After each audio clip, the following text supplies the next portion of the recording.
metal and ligands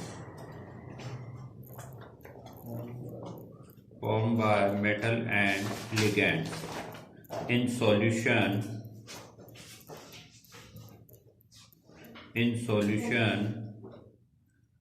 stability constant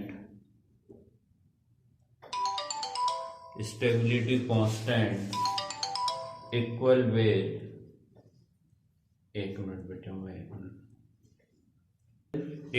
with stepwise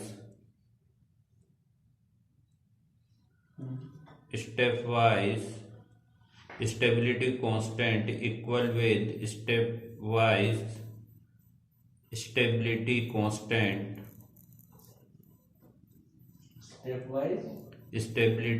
constant for example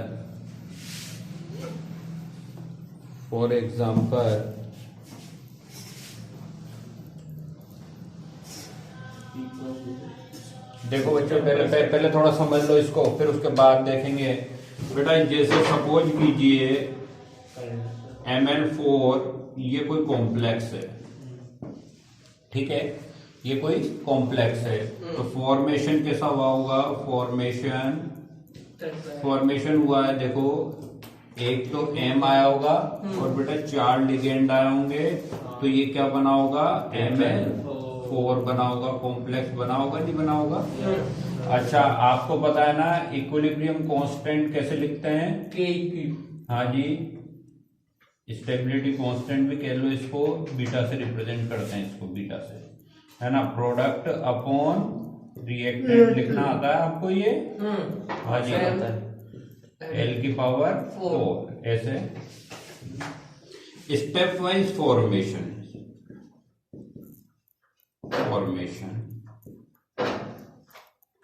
step wise formation कैसे? पहले तो एक ligand जुड़ा होगा और क्या बना होगा? Ml बना होगा बच्चों, ठीक है। इसके लिए माना K1 है, प्रोडक्ट अपॉन रिएक्टेंट ऐसे लिखोगे। फिर Ml में ही एक और लिगेंड जुड़ा होगा, ठीक है, तो 2 स्टेप वाइज कैसे हुआ? Ml2 K2 किसके बराबर हुआ? Ml2 upon Ml into L। कोई दिक्कत है? हाँ जी। फिर Ml3 कैसे बना होगा? एक और लिगेंड इसमें जुड़ा होगा ना,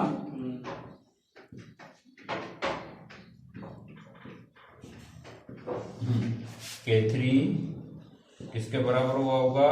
Ml3 upon Ml2 into L। कोई डाउट है? नहीं सर। अच्छा जी, और Ml4 कैसे बना होगा बच्चों? Ml3 plus L Ml4। कोई डाउट? तो K4 कैसे लिखोगे?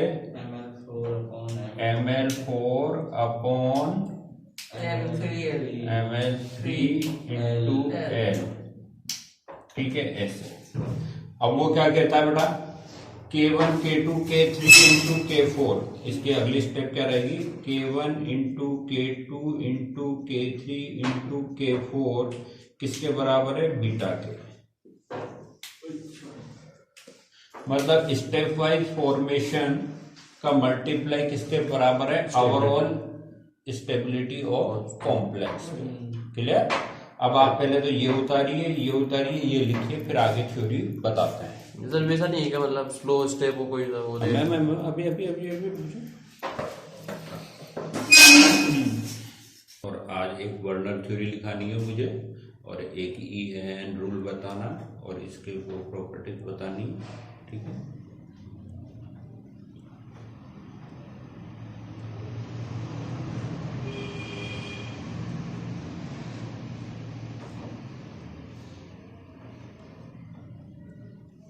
Beta is stability constant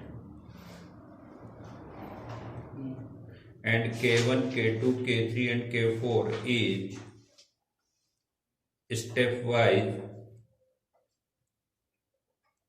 stepwise stability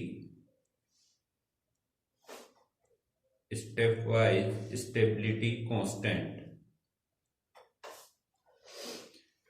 हाँ जी, K1 is always greater than K2, K3 and K4। इतना ग्रेटर? हाँ जी, K1 हमेशा किससे ज्यादा रहता है? K2, K3 एंड K4 से ज्यादा रहता है।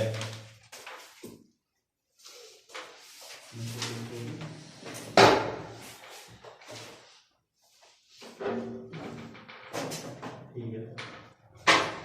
हाँ जी, हमने तो आपको बताया, कैसे बताइए बताओ।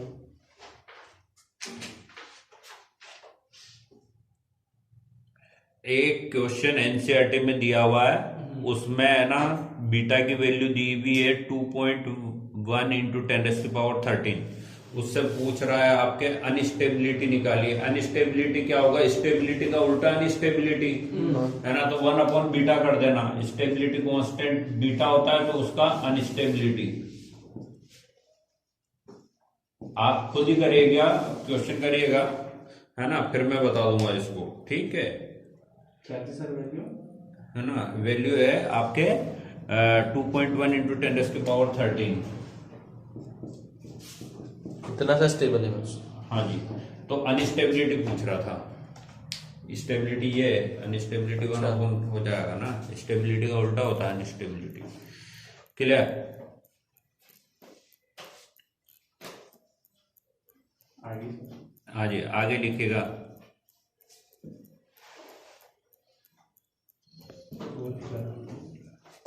ठीक है, इसके बाद बेटा आता है, वैसे तो क्या है ना सिलेबस से हटा दिया, लेकिन वो बहुत जरूरी है उसको पढ़ाना, है ना, इसलिए पढ़ा रहे हैं कि आप इसके application of complex compound heading डाल लीजिए। Application of complex compound.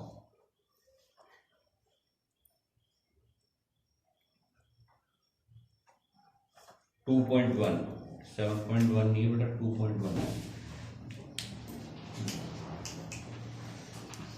लिखिएगा।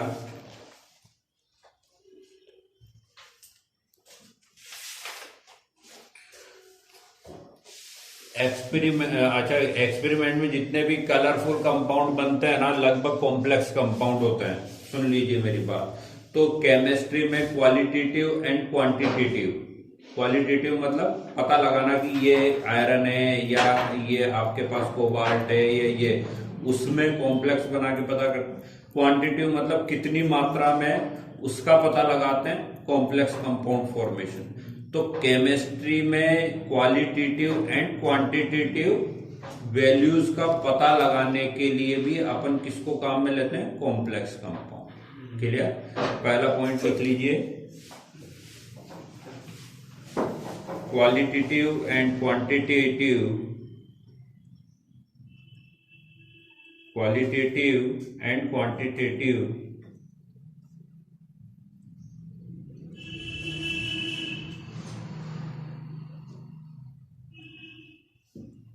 analysis in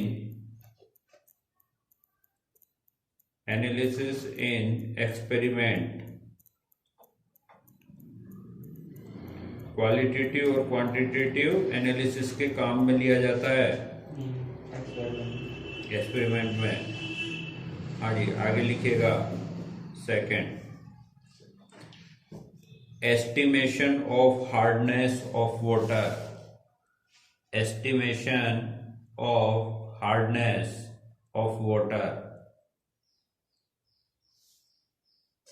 हाँ जी, हार्डनेस किसकी वजह से होती है? वाटर में कैल्शियम और मैग्नीशियम आयंस की वजह से होती है।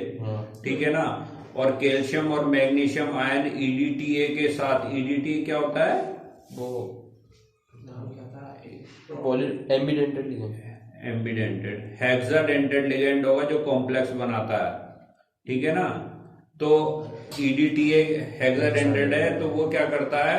कैल्शियम और मैग्नीशियम के साथ कॉम्प्लेक्स बना लेता है। तो वो उनकी स्टेबिलिटी कांस्टेंट निकाल करके पता लगा लेते हैं, एस्टिमेशन करते हैं अपन की भैया पानी में कितनी हार्डनेस है, कितना कैल्शियम है, कितना मैग्नीशियम है। आप देखो साबुन देखना, साबुन का रेपर कभी पढ़ना, उस पे क्या क्या केमिकल है, उसमें एक EDTA भी लिखा होगा, आज ही घर जाके देख लेना। EDTA समझ गए? तो वो क्या करता है, वाटर में से हार्डनेस हटा देता है, कैल्शियम और मैग्नीशियम। ठीक है, समुद्र के पानी में यदि तू नॉर्मल साबुन से नहाएगा ना तो वो कभी भी झाग नहीं देगा। लेकिन आजकल क्या करते हैं वो लक्स वगैरह सब में या थोड़ा भी ब्रांडेड साबुन लोगे तो उसमें EDTA डाल देते हैं।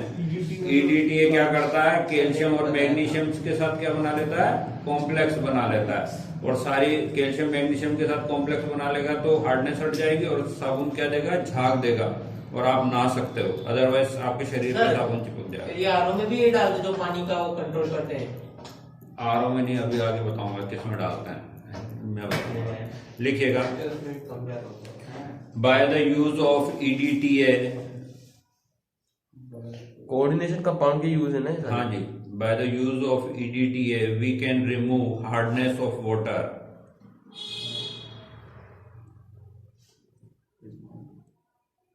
Hardness of water,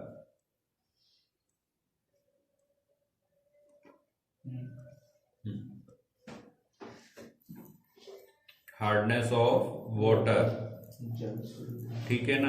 hardness develop by calcium and magnesium ion, ये भी लिख लो, तुम्हें कुछ याद नहीं है। नहीं सर, ये तो पता है।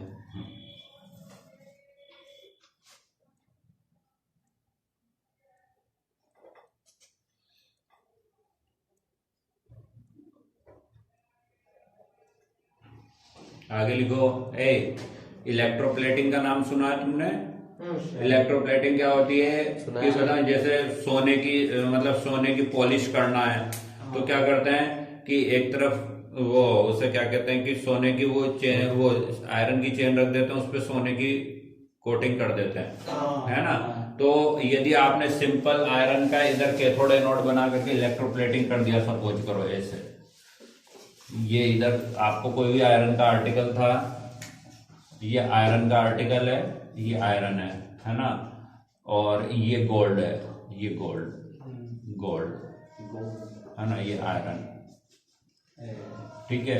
अब आपने इलेक्ट्रोप्लेटिंग करा, ठीक है, तो ये गोल्ड यहाँ पे आके डिपॉजिट हो जाएगा, ये डिपॉजिट होगा, लेकिन ये क्या है ना, यूनिफॉर्म नहीं होता, मतलब उबड़ खाबड़, कहीं ज्यादा हो जाएगा, कहीं कम हो जाएगा, कहीं ज्यादा हो जाएगा, कहीं कम हो जाएगा। तो वो चेन में क्या है ना, यदि गोल्ड की चेन है, इलेक्ट्रोप्लेटिंग करी तो वो स्मूथ नहीं रहेगी। तो स्मूथ बनाने के लिए क्या करो कि भैया इससे मत करो आप प्लेटिंग, किससे करो, कॉम्प्लेक्स से करो। कौन सा कॉम्प्लेक्स? Ag, ये गोल्ड का लोगे तो AuCN ट्वाइस, हाँ जी, ये +1, ये ठीक है, ये ले लीजिए, ये वाला कॉम्प्लेक्स ले लीजिए आप। इससे क्या होगा कि गोल्ड की जो प्लेटिंग होगी ना वो बिल्कुल बराबर होगी, स्मूथ होगी और एक जैसी होगी पूरी, ठीक है ना, उबड़ खाबड़ नहीं होगी कि कहीं ज्यादा होगी कहीं कम होगी, ऐसा नहीं होगा, स्मूथ प्लेटिंग होगी, ऐसा। क्लियर? आ रही है बात समझ में? तो इलेक्ट्रोप्लेटिंग में भी काम में लेते हैं कॉम्प्लेक्स कंपाउंड, है ना। सिल्वर में भी ले, ये सिल्वर के लिए ये CN twice, positive negative, sir ये गोल्ड के लिए, सिल्वर के ऊपर भी तो करते ना लोग, गोल्ड के प्लेट। हाँ कर सकते हैं ना, आजकल तो कुछ तो स्मूथ करते हैं ना, मतलब एक जैसी यूनिफॉर्म प्लेटिंग करने के लिए आप क्या काम में लेते हैं, कॉम्प्लेक्स कंपाउंड, न कि डायरेक्ट कर लेंगे। लिखो आगे, complex compound use in the electroplating, complex compound used in electroplating,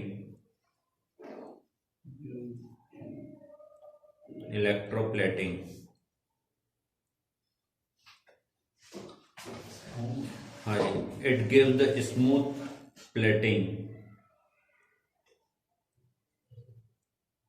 it gives smooth plating,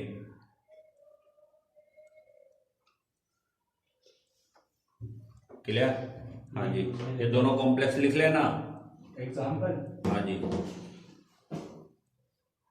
घर पे भी कर सकता है क्या तू? ये देखो कौन बोल रहा है ना? वासु तो को घर कर पे, सकता है। अरे नहीं वासु कर सकते हैं, वासु की दुकान बेटा पे कोई बात नहीं, तू घर पे तो मत करना, लेकिन यदि तेरे पास यदि कोई गोल्ड प्लेटेड चेन हो ना तो उसको ऐसे न्यू ले करके मुंह में मत घुमाना ऐसे।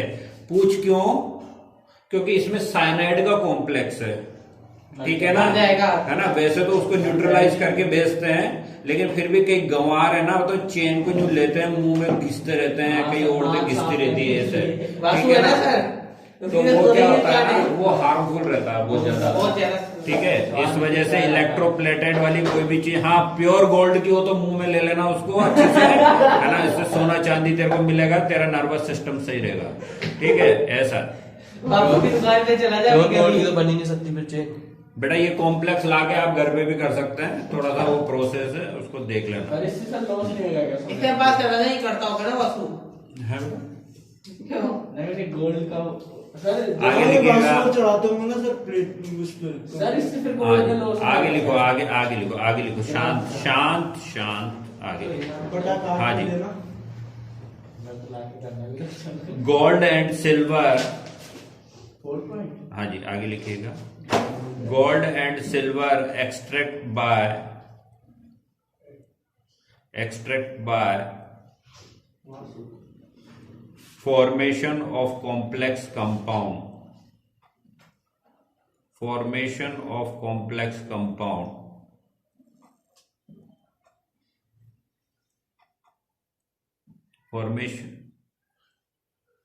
मतलब तू क्या सो गई थी क्या? है मतलब लिंक लेट आया, कमाल हो गए, मतलब झूठ बोल रही है सरेआम। चांदी का एक्सट्रैक्शन करते हैं, जैसे आप देखिए कोई भी सिक्का है ना, उसमें से जैसे गोल्ड हटाना है ना, तो क्या करते हैं अपन, उस सिक्के को होता है एसिड में गला करके सोडियम साइनाइड के साथ कॉम्प्लेक्स बना लेते हैं। तो वो कॉम्प्लेक्स इस तरीके से, इसको होता है छान करके अलग लेते हैं, तो तांबा और जो जिंक वगैरह रहती है वो एक तरफ रह जाती है और ये गोल्ड के साथ आ जाता है। फिर इसको जिंक के साथ ट्रीट करा के ये आपके एक्सट्रैक्शन ऑफ एलिमेंट एक चैप्टर था जो हटा दिया है, मेटलर्जी। है मेटलर्जी, उसमें था ये वाला प्रोसेस, है ना? दैट इज कॉल्ड लीचिंग के नाम से था, वो हट गया है, कोई बात नहीं, शांत। जेट तो जेट गया, पढ़ेंगे ही नहीं अब उसको। जे से भी जय से नहीं हटा भाई। हाँ जी, जे में पढ़ा देंगे ना सर। हाँ जी आगे लिखो, हाँ जी आगे लिखिए, नेक्स्ट लिखिएगा। इन द बायोलॉजिकल सिस्टम, चुप रहे। हमने तो रात में उसको गालियां सुनाई थी ना वासु को, वो यूट्यूब पे हमने वीडियो डाली ना, यूट्यूब की तरफ से ईमेल आता है, आपकी वीडियो 6 कंट्री में कॉपीराइट के कारण बैन कर दी गई है। इससे पूछो ना, इसको दिखाई थी किसकी? यूट्यूब पे, अब पता नहीं। अरे वो 6 कंट्री ऐसी, साउथ कोरिया, जापान ऐसे। हाँ वहाँ पे बैन कर दी। किसकी? अपनी? हाँ क्या मुझे वासु को नहीं सुनाई थी उस दिन। हाँ पूरा मेल था, वो मेरे पास मेल लिखा होगा। सही में फोटोसिंथेसिस के काम में आता है। क्लोरोफिल मैग्नीशियम का कॉम्प्लेक्स है, अच्छा, है ना? ऐसे ही अपने ब्लड में हीमोग्लोबिन है जो ऑक्सीजन कैरी करता है ना, वो आयरन का कॉम्प्लेक्स है, ठीक है ना? ऐसे ही विटामिन B12 होता है साइनोकोबाल्मिन, वो कोबाल्ट का कॉम्प्लेक्स। अच्छा सेंट्रल एटम है। हाँ जी, ये कॉम्प्लेक्स कंपाउंड है लिविंग सिस्टम में। लिखिएगा आप वीडियो का, मैं लिखा रहा हूँ, वीडियो कहाँ बना रहा हूँ, मैं मतलब बोल रहा हूँ, साउंड लिखे रहा। हाँ साउंड भी नहीं आ रही तो तू फेंक दे तेरा मोबाइल, है ना? और उसके पत्थर बांध देना जो देखते तो है नहीं सारी वीडियो, बहुत व्यूज आते हैं। एक व्यूज भी नहीं आया। कल कह रहे थे कितना कहते हैं, एक बंदे ने नहीं देखी कल की वीडियो। कल तुमने वीडियो नहीं देखी, मैंने जबकि भेजी थी। कॉपीराइट में तो किसने डाला है? बैड बॉय फीट लुनाना किरारा। बैड बॉय फीट लुनाना किरारा। यहाँ पे तो देखो सर किसने डाला है? बैड बॉय गाना है वो, लुनाना किरारा सिंगर का। तो कॉपीराइट किस बात का डाला है? पता नहीं किस बात का डाला है। देखो बच्चों, देखो नेक्स्ट लिखिए। In the biological system chlorophyll have magnesium complex. In the biological system, chlorophyll have magnesium complex, iron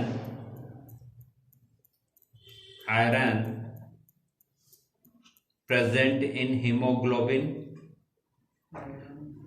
iron present in hemoglobin in a complex form,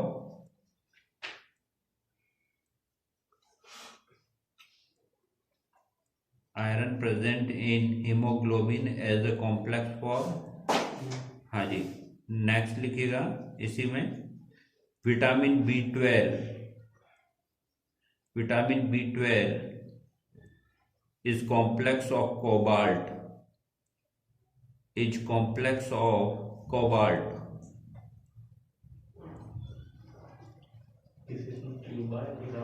cobalt, ठीक है ना, क्लियर। हाँ जी, आगे लिखिएगा। अच्छा, आपने देखा होगा कि जो भैया शांति ना, है ना, आपने बेटा देखा होगा कि जितने भी वो होते हैं ना, इसे क्या कहते हैं कि जहर के केस आ जाते हैं, मतलब कई मेडिसिन भी बनती है ना कॉम्प्लेक्स कंपाउंड से। मैं आपको बताऊं, दो तरीके के, एक तो कि सपोज कीजिए किसी को है ना लंबे समय तक लेड या वेनेडियम दिया जा रहा है। लेड या वेनेडियम क्या होता है, बहुत धीमा जहर होता है, ये आपके क्या ना लीवर में जाके डिपॉजिट हो जाता है। इसकी वजह से बाल झड़ने लगेंगे, नाखून है ना, नाखून टूटने लगेंगे, और मतलब धीरे धीरे आदमी की मौत हो जाती है, उसको भी पता नहीं चलता है ना, और पकड़ाई में भी नहीं आता है ना, ऐसा वेनेडियम या लेड देने से, ठीक है। लेकिन यदि पता चल जाए कि भैया वेनेडियम या लेड दिया जा रहा है इसको, तो फिर उसको क्या करते हैं, EDTA का कॉम्प्लेक्स पिला देते हैं, EDTA का सॉल्यूशन पिला दिया जाता है, डाल दिया जाता है। तो वो EDTA क्या होता है, हेक्साडेंटेड होता है। हेक्साडेंटेड होने के कारण वो क्या करता है, वेनेडियम और कोबाल्ट से जाके कॉम्प्लेक्स बना लेता है, और उसको वेनेडियम जितना भी कोबाल्ट है और लेड है और वेनेडियम है, वो सब बाहर आ जाता है। तो क्या होता है कि जितने भी जैसे जहर के, आपने डिस्कवरी नहीं देखते हो क्या, डिस्कवरी क्राइम में, डिस्कवरी क्राइम नहीं देखते सर उसमें, है ना, उसमें पहले ये बताते थे कि बताओ भाई किसी को जैसे कोई बहुत रईस आदमी, उसके विरुद्ध कॉन्स्पिरेसी की जा रही है ना, उसको धीरे धीरे जहर दिया जा रहा है, वो एक जगह जाके नाश्ता करता है, तो है ना उसके कुछ जो सबऑर्डिनेट रहते हैं या कुछ भी, जो कोई भी कॉन्स्पिरेसी कर सकता है, तो जहर देते हैं। तो वो जहर को क्या है ना रिमूव करने के लिए फिर EDTA पिला देते हैं। तो EDTA क्या करता है, सारे के सारे कॉम्प्लेक्स को निकाल देता है, हटा देता है, और आदमी फिर स्वस्थ होने लगता है, ठीक है ना, ऐसा होता है। तो क्या होता है कि लिखिएगा इसमें, हाँ जी, complex compound use in medicine, complex compound use as a medicine,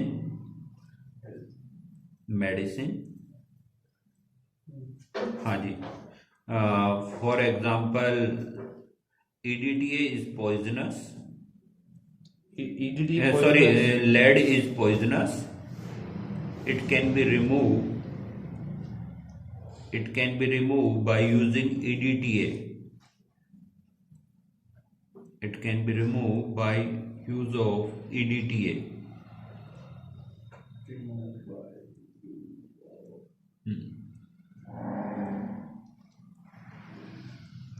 cisplatin, इसी में लिखिएगा cisplatin.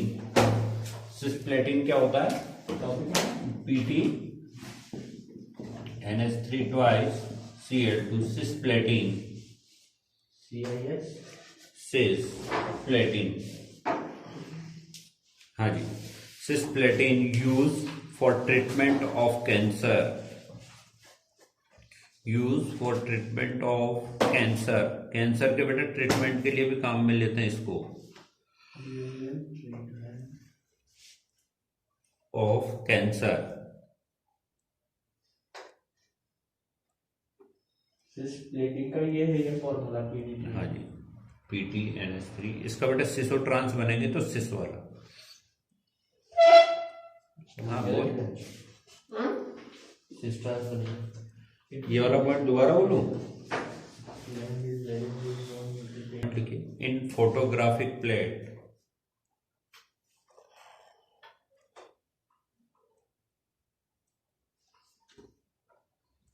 in photographic plate, complex of silver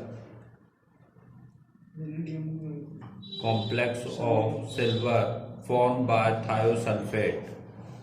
Complex of silver formed by thiosulfate. Thiosulfate AgS2O3 twice. ये कॉम्प्लेक्स जरूर लिख लेना, कौन सा कॉम्प्लेक्स बनता है थायोसल्फेट का। सुन लो मेरी बात। अरे पहले अभी तो फिर भी है, आपने फिल्मों में देखा होगा, पिक्चर देखी होगी कई फिल्मों में कि बताए वो एक अंधेरे कमरे में बताए वीडियो, वो फोटोग्राफर है ना रील को धोता रहता था, है ना। पहले रील आती थी बेटा, है ना कोडेक की रील आती थी, उस रील पे है ना सिल्वर ब्रोमाइड रहता था।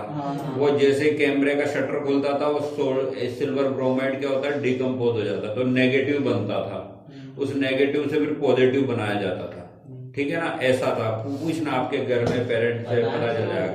तो वो क्या है ना एक सॉल्यूशन में डिप करके, तो वो एक सॉल्यूशन से क्या है ना, एक सॉल्यूशन में डिप करके उसको धोता रहता था पिक्चर को। तो वो क्या था, बाकी के बचे हुए सिल्वर को इस कॉम्प्लेक्स बना करके हटा देता था।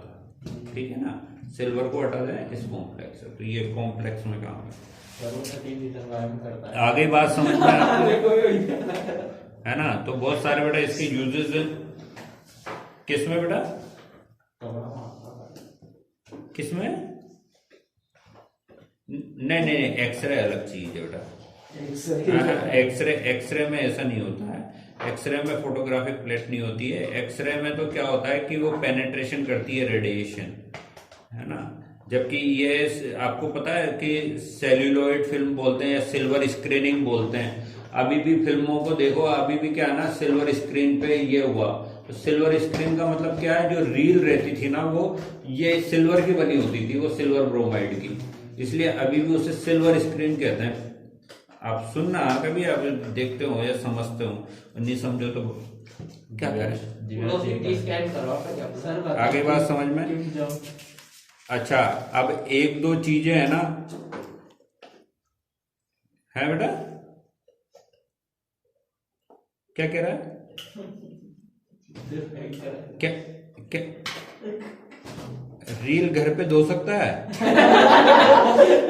तो मैं कंजूस सभी घर में करने का तुझे 2 जग पानी से पहली बात तो लाइट में निकाल इन, हाँ जी, CFT में, ये सिलेबस में नहीं है भैया, है ना, इसको लिख लीजिएगा एक्स्ट्रा ना। Splitting in square planar complex, splitting in square planar complex. आपके को मैंने है ना देखिए CFT में टेट्राहेड्रल लिखाया था और ऑक्टाहेड्रल का लिखाया था, स्क्वायर प्लेनर का नहीं लिखाया था, स्क्वायर प्लेनर का नहीं लिखा। देखिए स्क्वायर प्लेनर को समझने के लिए टेट्राहेड्रल और ऑक्टाहेड्रल लिखवाया था आपने। हाँ जी, स्क्वायर प्लेनर नहीं लिखवाया था ना, तो स्क्वायर प्लेनर को समझ लीजिए कैसे। वैसे तो कोई जरूरत नहीं है बताने की, क्योंकि इस चीज की हमने फीस ली है तुमसे, फिर भी बता रहे हैं। इधर देखो, नमन अमरनी दुनिया भर का कंजूस है, ठीक है। अच्छा बेटा ये देखो, समझो थोड़ी बकवास मत कर बेटा। ये ऑक्टाहेड्रल है ना, ये ऑक्टाहेड्रल है। यदि मैं ये और ये दोनों हटा दूं तो टेट्राहेड्रल स्क्वायर प्लेनर बनेगा नहीं बनेगा? बन जाएगा ना। तो जेड एक्सिस वाले को मैं हटा दूं, ये जेड एक्सिस मान लो, तो जेड एक्सिस वाले लिगेंड को यदि मैंने हटा दिया तो क्या बन जाएगा? स्क्वायर प्लेनर, टेट्राहेड्रल स्क्वायर है ना, स्क्वायर प्लेनर है ना। तो देखो आपने ना ऑक्टाहेड्रल का कॉम्प्लेक्स का स्प्लिटिंग ऐसे पढ़ा था, नहीं पढ़ा था? पढ़ा था। इनको तो जाने दें। अच्छा खत्म हो गई। अच्छा ये स्क्वायर प्लेनर का है ना, ये स्क्वायर प्लेनर का, ठीक है। और फिर ये दो पार्ट में टूट जाता है, आपको पता है ना, G2G T2G, ये T2G और ये EG, ये T2G और ये EG में कौन कौन सा ऑर्बिटल होता है? वो 0.0 मैं डायरेक्ट थप्पड़ दूंगा dx square minus Y square और d dz स्क्वायर और ये dxy और dyz और dxz शायद। बोलिए ये होता नहीं होता? यही होता अब आपने क्या करा, उसको जेड वाले को हटा दिया। स्क्वायर प्लेनर कैसे बनेगा? तो ये दोनों हटाओ तो बनेगा ना। मेरी बात समझ में? ठीक है ना। स्क्वायर प्लेनर कैसे बनेगा? जेड जेड वालों को हटा दो बच्चों। तो जेड जेड वाले बताओ ऑर्बिटल कौन कौन से हैं? xz yz और dz स्क्वायर और z स्क्वायर ये तीन है।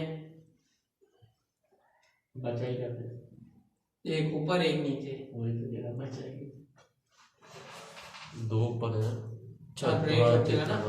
इसको इसको वो कर देना है ना। एक तो तो dz स्क्वायर।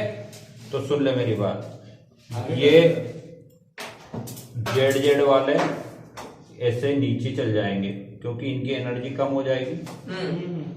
और ऊपर एक वो बचेगा ये dxy वाला और एक ये yz और zx dzx और ऊपर भी। और ये इसका भी क्या होगा? हाँ, एक Energy स्क्वायर अलग में डिवाइड हो जाएगी है ना। इतनी कम हो जाती है कि ये इधर आ जाता है, ये नीचे है ना। तो ये हुआ dz स्क्वायर और ये चला गया ऊपर dx square minus Y square ऐसे। क्या होगा? तो ये इसकी अच्छा, स्प्लिटिंग है। ये किसकी स्प्लिटिंग है बच्चों? Square planar. स्क्वायर प्लेनर की स्प्लिटिंग है। कैसे? जो जेड जेड वाले थे ना, उनकी एनर्जी इसमें जेड वालों की ये कम हो गई, इसमें इन दोनों में से जेड वालों की ये कम हो गई। इसके नीचे यहाँ लिख लो स्क्वायर प्लेनर स्प्लिटिंग। मुझे पेन तो डालो। पूरा आ गई क्या बच्चों? गिरने से खराब हो गया। खराब हो जाता है कि ऐसे टिप पे गिरता है तो खराब हो जाता है। टिप पे नहीं गिरा। ये दो हटा देता हूँ। सर हटा नहीं।